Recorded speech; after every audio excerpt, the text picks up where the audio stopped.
You know, growing up, we were all afraid of the red threat, at least my generation, okay? The commies were coming. The little school I went to in western North Carolina, it was a designated civil defense shelter.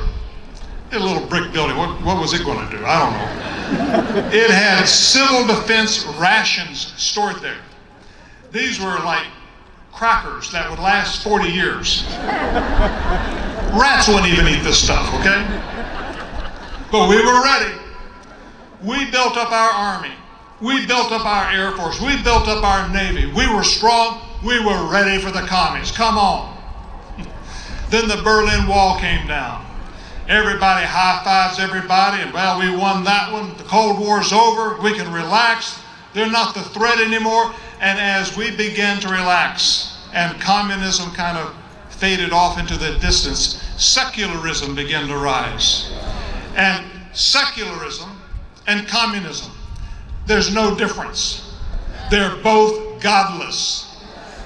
And so when godless communism came down, we relaxed, and godless secularism slowly began to come up, and it has taken over and infiltrated Washington. It's gone from Washington, it's gotten into our state capitals. It has gone into our local cities. It has come into our schools, and it's taken over our universities. And we have taken God out of the public square. We've taken God out of politics. We've taken God out of every inch of public life. Secularism. And it didn't happen overnight, friends. It's come in over the last 30, 40 years.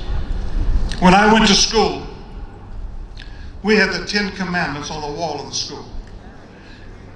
Now, you say, but Franklin, maybe the teacher didn't believe in the 10 Commandments. It didn't matter.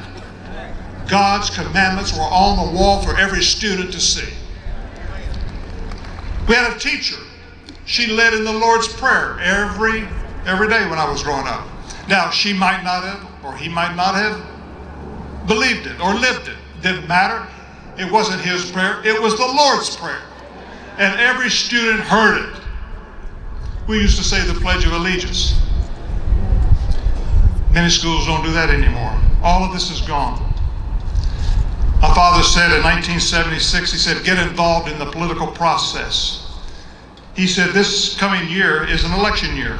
He said, I would like to challenge every deeply committed American who is qualified to think about running for political office. He said, I don't believe that we as Christians should withdraw. We need men and women of integrity and Christian commitment who will run for political office this coming year, no matter to what political party you belong. And you may say, but Franklin, how about separation of church and state? Well, how about it? Who said that?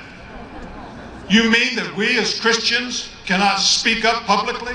You see, that's what the enemy is trying to do. Oh, separation of church and state. They don't want the Christian voice. They want to shut our mouths. We are citizens of the United States of America.